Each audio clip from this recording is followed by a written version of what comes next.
بسم اللہ الرحمن الرحیم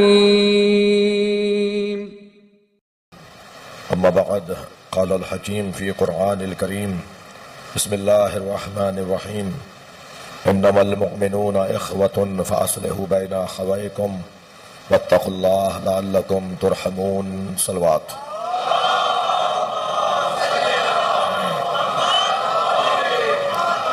اس سے بلند صلوات ہوتی ہے کہ اللہ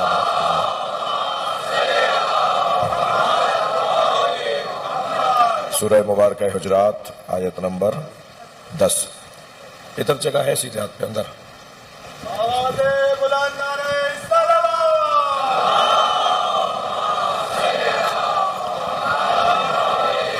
عظمت چار معصومین پر بآواز بلند نعرہ صلوات.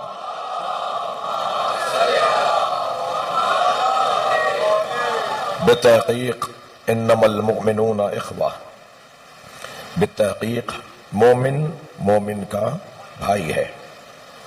فاصلحوا بین اخویکم، بس تم ایک دوسرے کی خیر خواہی کرو. واتقوا اللہ، اور یہ خیر خواہی صرف اور صرف ایک نقطے پر ہونی چاہیے، اور وہ نقطہ ہے اللہ کی رضایت. واتقوا اللہ لعلکم ترحمون، یہ خیر خواہی نتیجہ دے گی، فائدہ پہنچائے گی، خیر خواہی ہوگی اگر تم نے یہ کام اللہ کی خاطر کیا. مومن کا بھائی ہے. یہ قرآن نے فیصلہ سنایا ہے. پہلے بھائی ہونا ہے پھر مومن ہونا ہے، یا پہلے مومن ہوں گے تو خود ہی بھائی ہوں گے؟ یعنی پہلے برادری بن جائیں تو پھر ایک دوسرے کو مومن بنائیں، یا پہلے مومن بن جائیں تو خود بخود برادری بن جائے گی. جو برادری بنا کر مومن بنانے کی کوشش کر رہے ہیں اللہ انہیں کامیابی عطا کرے. لیکن جو مومن پہلے سے ہوگا، نشانی یہ ہے کہ اگر مومن ہے تو مومن کا بھائی ہے، اور اگر وہ مومن ہونے کا دعویٰ کر رہا ہو اور مومن کا بھائی نہ ہو تو کسی اور مومن کے ایمان کو چیک کرنے سے پہلے اپنے آپ کو آئینے میں دیکھے. وہ مومن نہیں ہے جو مومن کا بھائی نہیں ہے.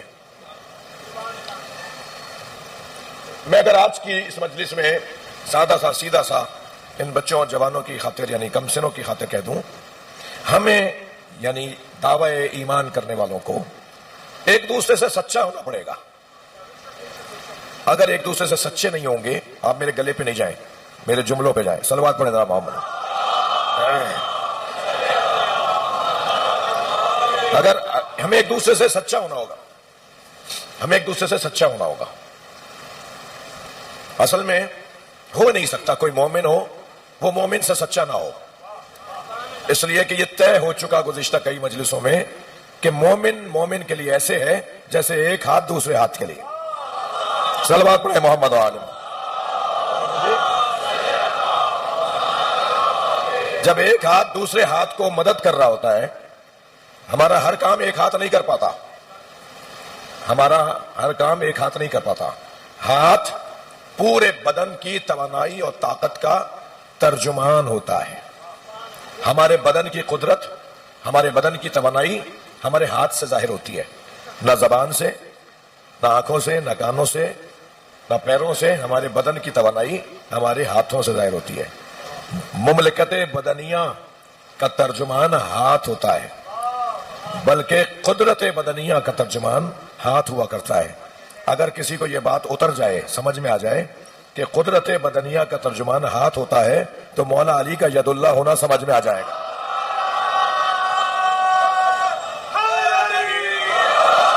فرماتے ہیں ما قلعت باب خیبر بقوت جسمانیہ، مجھ علی نے باب خیبر کو جسمانی قوت سے نہیں اکھاڑا. جملہ پورا کیا مولا نے، فرمایا بل قلعتها بقوت رحمانیہ، مجھ علی نے رحمانی قوت سے باب خیبر کو اکھاڑا ہے. بھائی اگر اب بھی کسی کو یا علی مدد سمجھ میں نہیں آتا تو اسے اس کی زندگی مبارک ہو. ہم اس سے مدد مانگتے ہیں جو قدرت الہی کا ترجمان ہے.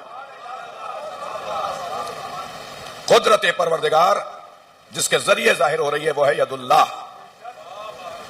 ہمارے بدن میں ایک ہاتھ دوسرے ہاتھ کے لیے مددگار، ایسے ہی بھائی بھائی کے لیے مددگار. آپ ہاتھ دھونے لگیں گے دوسرا ہاتھ اس کا ساتھ دے گا. ایک ہاتھ دھونے کے لیے دوسرا ہاتھ اس کا ساتھ دے گا, تب یہ ہاتھ دھلے گا. اور خوشی کے اظہار میں ایک استعارہ ہے, ایک حرکت ہے, حرکت ہی کہوں گا, تالی بجانا. خوشی کے اظہار میں ایک حرکت ہے جو بدن کرتا ہے اور وہ ہے تالی بجاتا ہے. جب خوشی کر رہا ہوتا ہے تو تالی بجاتا ہے. تالی بھی ایک ہاتھ سے نہیں بجتی. ایک بھائی کی خوشی میں دوسرے بھائی کو خوش رہنا ہوگا. ایک کی خوشی میں دوسرے کو خوشی منانی پڑے گی. بلکہ کہہ دوں کہ خوشیاں ملتی ہی تب ہیں جب دونوں ہاتھ ملیں. خوشیاں ملیں گے ہی تب جو دونوں بھائی ایک دوسرے کے ساتھ تعاون کریں. یہ برادری بنانی ہے, ایک دوسرے سے سچا ہونا ہے. کل میں ایک حدیث آپ کو سناتے ہوئے رہ گیا, اور وہ حدیث انتہائی مختصر حدیث ہے, اور بہت ساری احادیث ہیں جنہیں ہمیں اپنے گھروں میں فریم کروانے کی ضرورت ہے. خوبصورتی سے لکھوائیں, توغرا بنوائیں, اسے اپنے گھر میں رکھیں. خاص طور پہ جن گھروں میں بہن بھائی ہیں وہاں یہ حدیث لکھوا دیں. المومن مرآت المومن. ہمیں گھروں میں آئینے لگانے ہوتے ہیں نا, آتے جاتے شکلیں نظر آئیں, اپنے آپ کو دیکھنے کے لیے آئینہ لگاتے ہیں نا. اللہ نے کہا ہے گھر میں آئینہ ہے, اور وہ آئینہ ہے مومن مومن کے لیے. المومن مرآت المومن. میں آپ سے عرض کرنا چاہ رہا ہوں کہ جب کبھی اللہ نے یا رسول اللہ نے یا مولا علی نے اور ائمہ اہل بیت نے, یعنی ہادیان انسانیت نے جب کبھی کسی چیز کو کسی چیز کے ساتھ مشابہ قرار دیا ہے, تشبیہ دی ہے, تو اس میں وجہ شبہ کا ہونا ضروری ہے. ٹھیک ہے. مثلا مولا نبی فرماتے ہیں مثل علی کمثل الکعبہ. علی کی مثال خانہ کعبہ جیسی ہے. یدور ولا یدار. کعبے کے گرد سب چکر کاٹتے ہیں, کعبہ کہیں چکر کاٹنے نہیں جاتا. صلوات پڑھیں ذرا محمد وآلہ.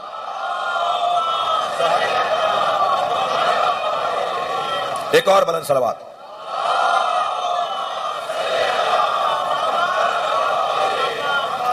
نعرہ لگانا آتا ہے, صلوات پڑھوانی.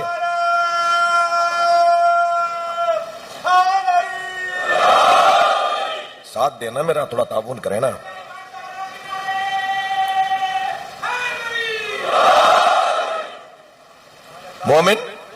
مومن کے لیے آئینہ. آئینہ. مثل علی, اب یہ مثال اگر دی ہے نا تو جو جو صفتیں کعبے میں ہوں گی وہ سب علی میں ہیں, تب تو تشبیہ بنے گی. یہ مومن کے لیے آئینہ ہے, مومن کو آئینے سے تشبیہ دی ہے. تو جو جو صفتیں آئینے میں ہے نا وہ مومن میں ہونا چاہیے. جیسے نبی فرما رہے ہیں علی کی مثال خانہ کعبہ جیسی ہے.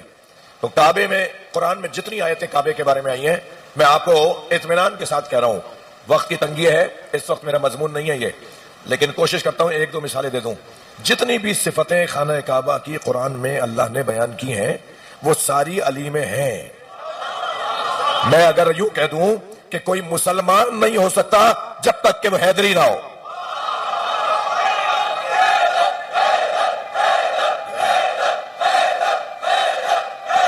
بلند تر صلوات, بلند تر صلوات.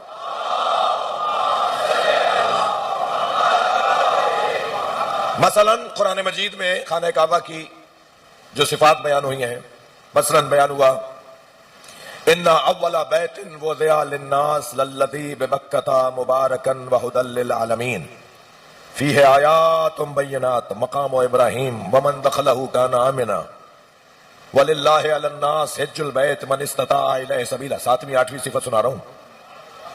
خانہ کعبہ کی مسلسل صفتیں بیان ہو رہی ہیں. چلے میں گنتی کے ساتھ سناتا ہوں. قرآن کہہ رہا ہے ان اول بیت وضع للناس, پہلا گھر جو لوگوں کے لیے بنایا گیا. تو خانہ کعبہ کی پہلی صفت کیا ہوئی کہ پہلا گھر ہے. دوسری صفت کیا ہوئی, لوگوں کے لیے بنایا گیا ہے. ان اول بیت وضع للناس للذی ببکہ, ایک جگہ پر ہے, جانا پڑے گا. للذی ببکہ, وہ مکے میں ہے. فیہ آیات بینات, چوتھی صفت, اس میں اللہ کی کھلی نشانی ہے. مقام ابراہیم, اب اسے چوتھا لیجئے، چوتھی صفت کی تفسیر میں اللہ نے کہہ دیا اس میں ایک مقام ابراہیم بھی ہے، اس میں اللہ کی کھلی نشانیاں ہیں، اس میں ایک مقام ابراہیم ہے۔ چھٹی صفت یا پانچویں کر لیجئے، ومن دخلہ، جانا پڑے گا، داخل ہونا پڑے گا، ومن دخلہ کان آمنا، نتیجہ ہم دیں گے، اگر تم وہاں تک پہنچ گئے تو محفوظ رکھنا ہمارا کام ہے۔ کیا محفوظ رکھے گا اللہ؟ اب اس کی تفصیل ہے، رزق محفوظ کرے گا، جان محفوظ کرے گا، آفات سے محفوظ کرے گا، ایمان محفوظ کرے گا۔ اب آپ گنتے چلے جائیے، چھٹی صفت من دخلہ کان آمنا، چھٹی صفت یہ ہے، پانچ ہو چکی، چھٹی صفت من دخلہ کان آمنا، جو اس میں داخل ہو گیا وہ امان میں آ گیا، امن میں آ گیا۔ وَلِلَّهِ عَلَى النَّاسِ حِجُّ الْبَيْتِ، اس کا ارادہ کرنا اللہ کا حق ہے، تم اس کا ارادہ کرو، جاؤ، اللہ نے تمہیں بہت کچھ دیا ہے، شکریہ ادا کرو، اللہ کا حق تمہاری گردنوں پر۔ وَلِلَّهِ عَلَى النَّاسِ، لِلَّهِ عَلَى النَّاسِ حِجُّ الْبَيْتِ من استطاع سبیلا، مگر ہر ایک کی طاقت کے مطابق، ہر ایک سے ایک جیسا کام نہیں لینا چاہتے ہم، جس میں جتنی توانائی ہے اتنی ہی اسے ہم زحمت دیں گے۔ ومن کفر، جس نے اس کا انکار کیا، جس نے اس کا انکار کیا، جس ومن کفر فإن اللہ غنی عن العالمین، تو یہ بیت اللہ سے کافر ہونے والا یہ نہ سمجھے کہ اللہ کی خدائی میں کوئی فرق پڑے گا، تم جیسے لاکھوں آئے کروڑوں گئے، تمہارے آنے جانے سے کچھ نہیں ہوتا۔ صلوات پڑھے محمد والے۔ اب یہ کتنی صفت ہو گئی آپ نے گنی؟ کتنی صفتیں ہوئی؟ 7۔ یہ 7 صفتیں ایک آیت میں ہیں، ابھی تو خانہ کعبہ کی اور 10 آیتیں ہیں۔ اگر ان 7، ادھر نبی نے فرما دیا مثل علی کا مثل الکعبہ، علی کی مثال خانہ کعبہ جیسی ہے، ایک ایک کعبے کی صفت کو سامنے رکھیے اور سامنے علی مولا کو دیکھتے چلے جائیے۔ جیسے کعبہ پہلا گھر ہے ایسے علی پہلا ولی ہے، پہلا مولا ہے۔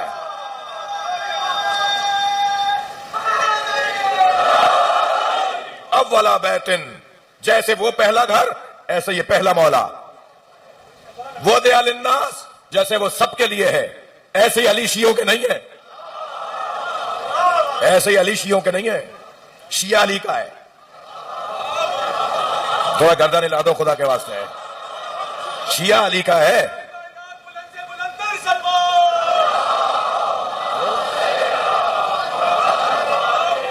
شیعہ علی کے ہیں، علی شیعہ کا نہیں ہے۔ میری مراد یہ ہے کہ علی تو اللہ کی وہ طاقت ہے، جو ارادہ کرے گا طاقت ملے گی۔ کبھی عیسائی ہے جو علی کے دروازے پہ آتا ہے تو جورج جرداق 2 جلدوں میں الصوت و عدالت الانسانیہ مولا کائنات کے لیے کہتا ہے علی کو چوتھا خلیفہ، پہلا امام، ان باتوں میں رکھنے والا مسلمان ہوگا۔ میں تو علی کو انسانیت کے عدالت کی آواز مانتا ہوں۔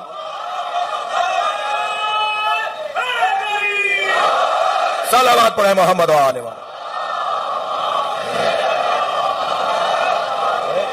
علی صدائے عدالت انسانی ہے،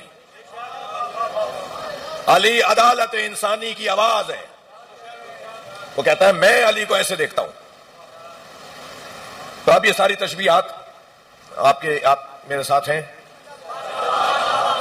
پہلا گھر، پہلے امام، لوگوں کے لیے بنائے گئے، علی امام الخلق۔ حدیث صحیح ہے، مولا علی کے لیے جہاں امیر المومنین امام المتقین ہے نا، وہاں علی امام المسلمین ہے نا۔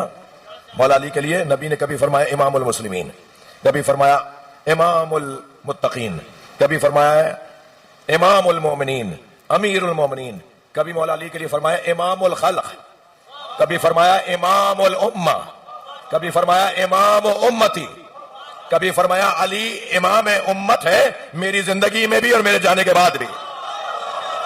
نبی کے بعد خلافتوں کی گنتی میں لانے والوں، علی تو نبی کے زمانے میں امت کے اوپر خلیفہ ہے۔ صلوات پڑھے محمد و آلہ۔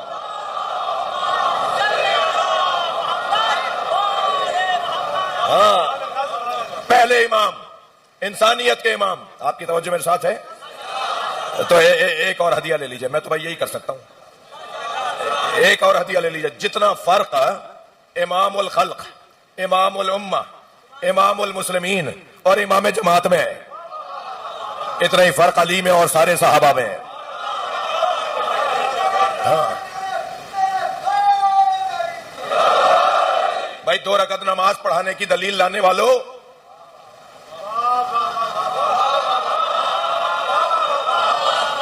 دو رکعت نماز پڑھانے پر دلیل بنانے والوں، اگر یہ 2 رکعت نماز پڑھنا امت کی سربراہی کے لیے دلیل ہے تو جنہوں نے نماز پڑھائی انہوں نے کبھی کیوں نہیں کہا کہ میں نے تو نماز پڑھائی ہے لہذا مجھے مانو؟ انہوں نے کبھی نہیں کہا، کسی میدان میں انہوں نے نہیں کہا کہ مجھے اپنا نبی کے بعد حاکم مانو اس لیے کہ میں نے امت کو نماز پڑھائی ہے. انہوں نے تو کبھی نہیں کہا.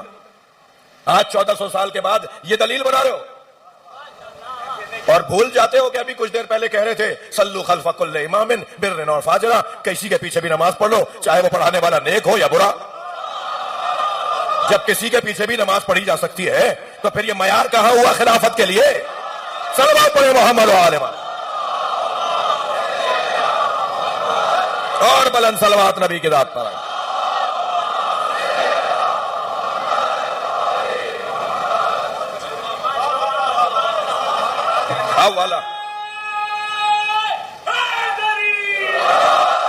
اول بیت اول امام للناس علی امام الناس. علی مولا سب کے ہیں. جی علی مولا سب کے ہیں. ابھی تو نصیریوں کو پتہ نہیں چلا ورنہ وہ بتائیں گے ہمارے کیا ہیں. ابھی تو ہندوؤں سے میں نہیں پوچھ رہا کہ علی ہندوؤں کے کیا ہیں. علی اللہ کا وہ کرشمہ ہے جو ہر زمانے میں نبیوں کی مدد کے لیے بھیجا گیا. میں فضائل کیونکہ مائک پر پڑھ رہا ہوں اور آواز نہ جانے کہاں کہاں تک جا رہی ہے اور بعد میں ریکارڈ بھی جو ہے وہ نہ جانے کہاں کہاں تک جائے گا، اور جس نے کچی پکی نہ پڑھی ہو اسے میٹرک کی باتیں پڑھانے سے نقصان ہی ہونا ہے. اس لیے بہت ساری باتیں کرتے کرتے رک بھی رہا ہوں. صلوات پڑھ لیں محمد و آل محمد.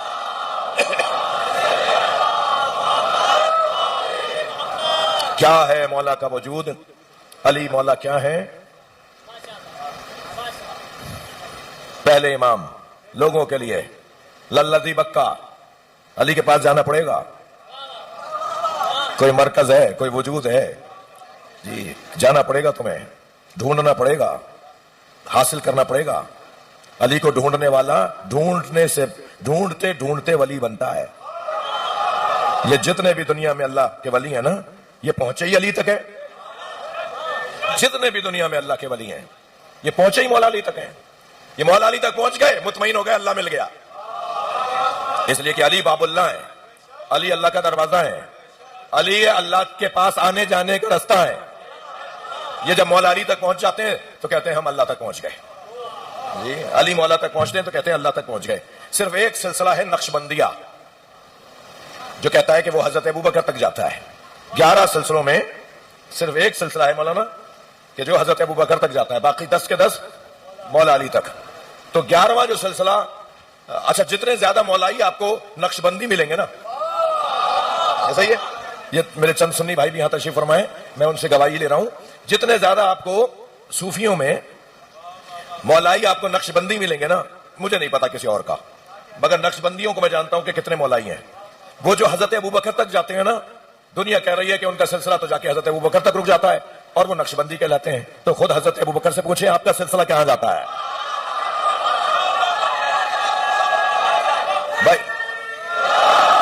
بھائی کوئی سنی بچہ نعرہ لگائے تو مزہ آئے گا.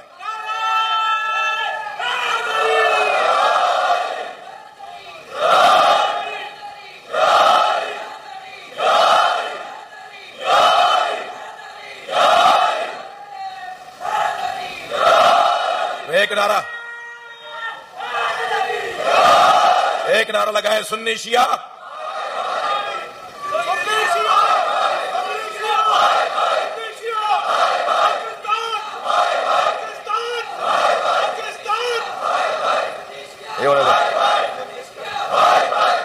جواب دو. اب یہ نعرہ لگاؤ تم.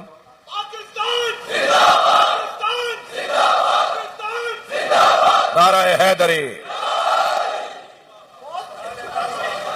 حضرت ابوبکر سے پوچھے کہاں پہنچے ہو؟ حضرت ابو بکر سے پوچھیں وہ کہاں پہنچے ہیں. حضرت ابو بکر، روایت کہتی ہے کہ ایک دن حضرت ابو بکر نے نبی سے ٹائم طے کیا، مانگا یا رسول اللہ میں ملنا چاہتا ہوں.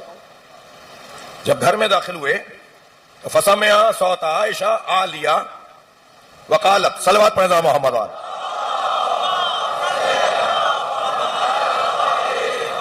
جب گھر میں داخل ہونے لگے نا حضرت ابو بکر، نبی سے ملنے آ رہے ہیں، تو انہوں نے سنا کہ عائشہ کی آواز، اونچی آواز، ان کی بیٹی نبی کی زوجہ، ان کی اونچی آواز آ رہی ہے اور وہ کہہ رہی ہیں انی عرفتو، میں جانتی ہوں، احبکا منی و من ابی علیہ، آپ کے نزدیک مجھ سے اور میرے بابا سے زیادہ علی پیارا ہے. بھائی صلوات پڑھیں محمد وعلیہ. بھائی اس سے اونچی صلوات.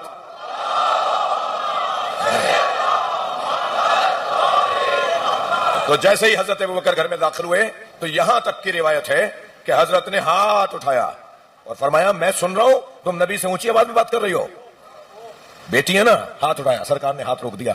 یہاں ہاتھ روکا، ادھر انہیں مسکرا کے دیکھا اور فرمایا تم سچ سوچ رہی ہو، تم سچ سوچ رہی ہو، تم جو سوچ رہے.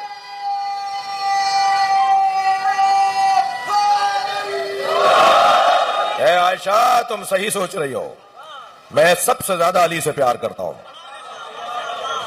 جی آ گئے حضرت ابوبکر کے زمانے میں ایک جج کے فیصلے پر مولا علی کو اعتراض ہوا. مولا علی کو ایک جج کے فیصلے پر اعتراض ہوا. یہ جو ریویو کا ڈپارٹمنٹ ہے نا عدلیہ میں، اس کے بانی علی ہیں. بھائی تھوڑی گردن لاؤ خدا کے واسطے. یہ جو فیصلوں پر نظر ثانی کرنے کا قانون ہے نا، اس کے بانی علی ہیں. فیصلہ سنا دیا، دوبارہ دیکھو کہیں غلطی تو نہیں ہو گئی. یہ خیال مولا علی نے دیا ہے. حضرت ابوبکر کے زمانے میں جج نے فیصلہ سنا دیا، جس جوان کے خلاف فیصلہ ہوا وہ روتا دھوتا مولا کے پاس آ گیا.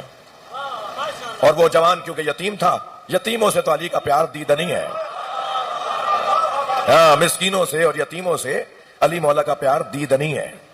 وہ آ گیا مولا کے پاس، آ کر کہنے لگا یا علی، میرے باپ نے میرے چاچا کو سارا مال دیا، زمینیں، جائیدادیں، گاڑیاں، سواریاں، جو مال تھا وہ سب دے دیا، اور کہا میرا بچہ جب بڑا ہو جائے تو جو چاہو اسے دے دینا اور جو چاہو تم نہیں دینا، جو چاہو دے دینا. تو میرے ابا نے سب کچھ دیا، انہوں نے مجھے 2000 ایکڑ میں سے 100 ایکڑ دے دی، 1900 ایکڑ خود رکھ لی. اب میں نے جب مانگا تو کہا تمہارے ابا یہی تو کہہ کے گئے تھے جو چاہو دے دینا، تو دے رہا ہوں نا. تو میں عدالت میں آ گیا، جج صاحب نے فیصلہ بھی یہی سنا دیا کہ تمہارے چاچا نے صحیح کیا ہے.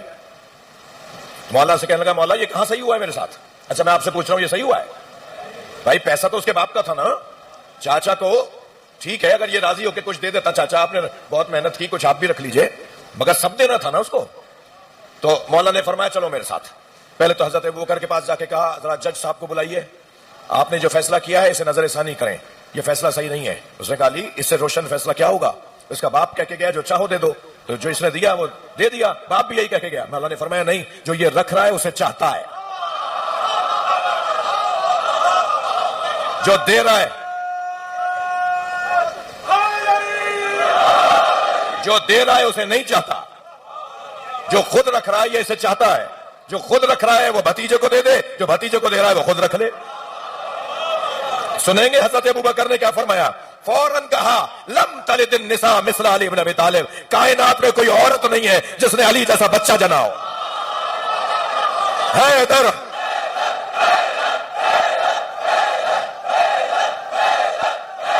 بلند تر صلوات.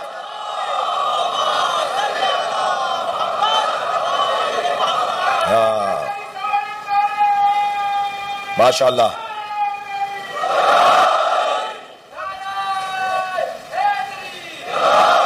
اول بیت اول امام، وضع للناس امام الناس، للذی بمکہ، مکہ کعبہ مرکز، علی مرکز. سب کو اس طرف رخ کرنا ہوگا. پشت دکھانے والے کی نماز نہیں، اسلام بھی باطل ہے. رخ کر کے نماز پڑھنا پڑے گی. من دخلہ کان آمنا، جو خانہ کعبہ میں داخل ہو گیا امن میں آ گیا۔ مولا فرماتے ہیں ولایت علی ابن ابی طالب حصنی، اللہ کہہ رہا ہے علی کی ولایت مجھ اللہ کا قلعہ ہے۔ ومن دخل حصنی امن من عذابی، جو علی کی ولایت میں آ گیا مجھ اللہ کے عذاب سے بچ گیا۔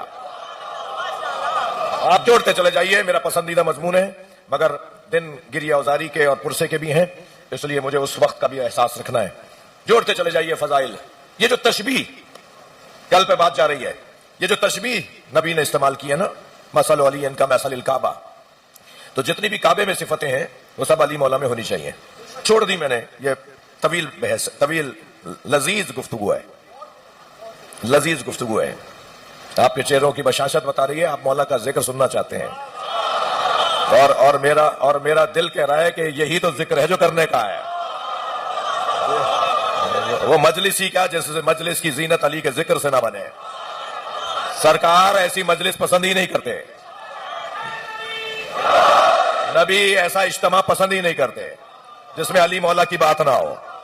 زینوا مجالسکم بذکر علی بن ابی طالب، سرکار فرما رہے ہیں اپنی مجلسوں کو علی کے ذکر سے زینت دو۔ مجھے سندھیوں سے تھوڑا سا زیادہ پیار ہے، اس لیے کہ سندھی جب آپس میں دو لوگ بھی ملتے ہیں نا تو یا علی مدد کہہ کے اپنی ملاقات کو زینت دیتے ہیں۔ صلوات پڑھیں محمد وعلیہ۔ تھک تو نہیں رہے میری باتوں سے؟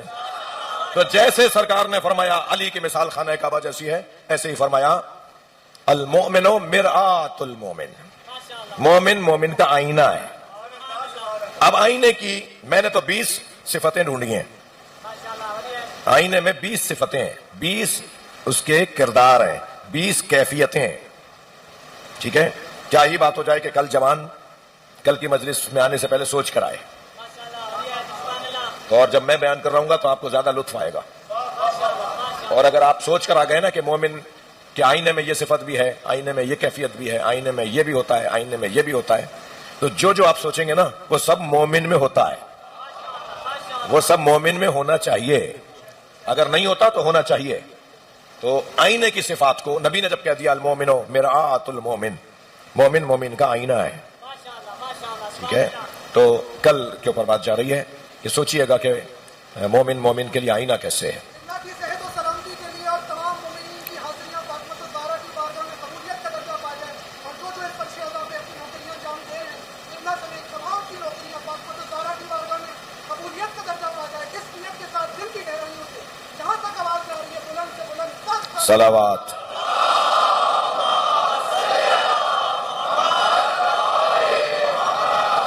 بھائی ہو تو حسن مولا جیسا، بھائی ہو تو حسین جیسا۔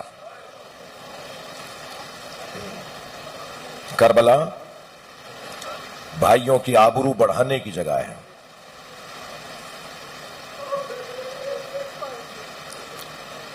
ایک بھائی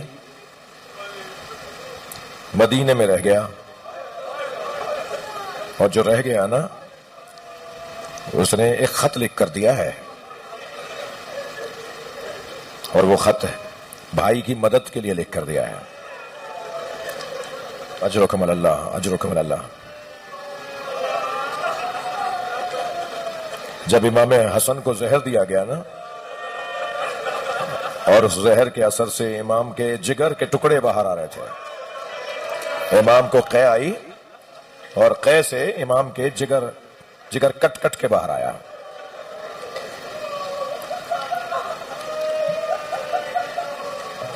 تو جب الٹی قے ہو رہی تھی نا اور جگر باہر آ رہا تھا تو کسی نے خبر دی امام حسین صاحب بیٹھے ہیں، بھائی تشت میں قے کر رہے ہیں، امام حسن قے کر رہے ہیں اور امام حسین صاحب بیٹھے ہیں۔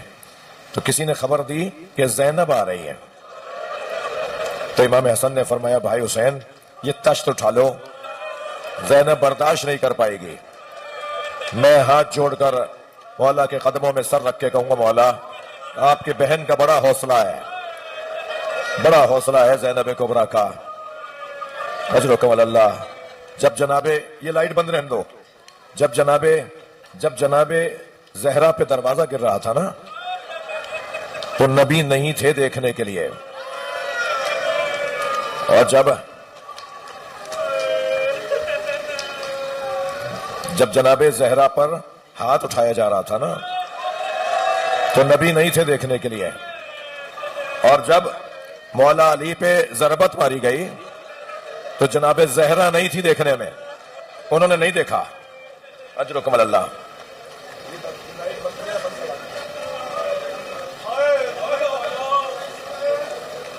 جب مولا علی کے سر پہ ضربت لگی تو جناب زہرا وہ دکھ دیکھنے کو نہیں تھی، اور جب امام حسن کو زہر دیا گیا تو مولا علی نہیں تھے، اور جب امام حسین کے گلے پہ خنجر چلا تو امام حسن بھی نہیں تھے، مگر رونے والوں زینب تھیں۔ نانا کا جنازہ دیکھا، ماں کا زخمی پہلو دیکھا، بابا علی پہ تلوار لگتی، بھائی حسن کو زہر دیتے، مولا حسین کے گلے پہ خنجر چلتے، مولا حسین کے بدن پہ گھوڑے دوڑتے۔ بڑا جگر ہے جناب زینب کبریٰ کا، بڑا حوصلہ ہے اس بی بی کا۔ حضرتارو، ایک بھائی نے دوسرے بھائی کی مدد کے لیے، اجرکم اللہ، ایک بھائی نے دوسرے بھائی کی مدد کے لیے اپنی زوجہ کو ایک خط لکھ کر دیا، اور یہ کہہ کر خط لکھ کر دیا کہ جب کبھی کوئی مشکل وقت آئے نا تو اسے کھول لینا، تمہاری مشکل آسان ہو جائے گی۔ امام حسین نے اپنے بھائی کی بیوہ کو اور اپنے بھائی کے یتیم کو کبھی کوئی مشکل گھڑی آنے ہی نہیں دی، جو انہیں یاد آئے کہ مشکل وقت ہے خط کھول کر دیکھوں۔ مگر کربلا میں ایک مشکل گھڑی آئی، اور سنیں گے زدار وہ مشکل گھڑی کیا آئی؟ مشکل گھڑی آئی کہ قاسم بار بار آ کے کہتے ہیں چچا جان مجھے جانے کی اجازت دے، اور مولا یہ کہہ کر لوٹا دیتے ہیں تم میرے بھائی کی نشانی ہو، تم بیوہ ماں کا سہارا ہو۔ اجرکم اللہ، اجرکم اللہ، اجرکم اللہ۔ آپ کو کوئی اللہ کوئی غم نہ دے سوائے غم اہل بیت کے، ہمیں رونے رلانے میں قرار دے۔ جب شب عاشور ایک بڑے خیمے میں امام حسین اپنے اصحاب کے ساتھ گفتگو کر رہے تھے نا، اور سب کو بتایا کون کیسے شہید ہوگا، اور جب ملاقات مکمل ہو گئی تو اچانک نگاہ گئی کہ کونے میں قاسم کھڑے ہیں۔ جناب قاسم کو آواز دے کر کہا قاسم تم بھی یہیں ہو؟ کہ چچا جان میں آپ کی گفتگو سن رہا تھا، بس مجھے اتنا بتا دیجئے تو میں چلا جاؤں گا کہ کل عاشور کے دن شہیدوں کی فہرست میں میرا نام بھی ہے۔ امام نے ایک ٹھنڈی سی سانس لی اور فرمایا قاسم تم تو بہت بڑے ہو، تمہارا بھائی علی اصغر بھی مارا جائے گا۔ تو جیسے یہ جملہ سنا نا، ایک مرتبہ انگڑائی لی، جوش ہاشمی، انگڑائی لی، کمر کا پٹکا کھل گیا، اور ایک مرتبہ آواز دے کر کہا حل یسلون الی الخیام، چچا کیا یہ خیموں میں گھسائیں گے؟ میرا بھائی تو گہوارے میں ہے نا، میرا بھائی تو جھولے میں ہے۔ مولا حسین نے فرمایا نہیں قاسم، علی اصغر کو میں اپنی گود میں لے کے جاؤں گا۔ اب جب عاشور کا دن نمودار ہوا تو بار بار آ کے کھڑے ہوتے ہیں چچا جان مجھے جانے کی اجازت ہے، اور امام یہ کہہ کے لوٹا دیتے ہیں تم اپنی بیوہ ماں کا سہارا ہو، تم میرے بھائی حسن کی نشانی ہو۔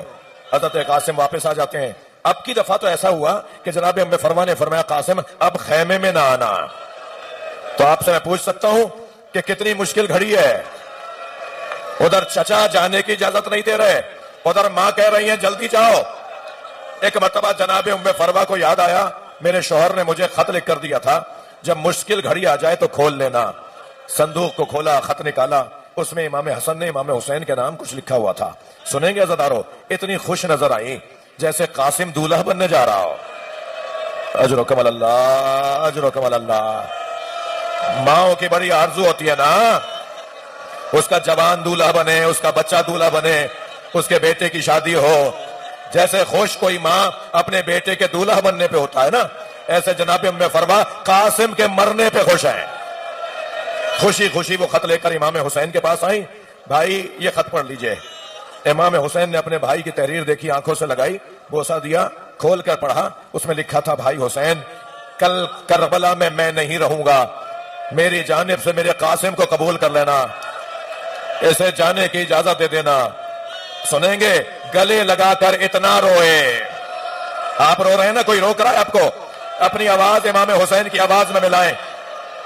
میرے مولا قاسم کو گلے لگا کر اتنا روئے کہ دونوں چاچا بھتیجے زمین پر غش کھا کے گرے. مقتل کا مستند جملہ ہے. مولا حسین بھی غش کھا کے گرے اور حضرت قاسم بھی غش کھا کے گرے. رونے والوں، جب کوئی غش کھا جائے تو پانی کے چھینٹوں سے اٹھایا جاتا ہے نا. کربلا میں پانی کہاں ہے جو انہیں غشی سے باہر لایا جائے؟ زینب سرہانے بیٹھی ہیں، آنکھوں سے ٹپکنے والے آنسو حسین مولا کے چہرے پہ پڑے. مولا نے آنکھیں کھول دی. بھائیوں کے ہوتے ہوئے بہن گریہ نہیں کرتی. اجرکم اللہ، حق ہے اسیر ہونے کا.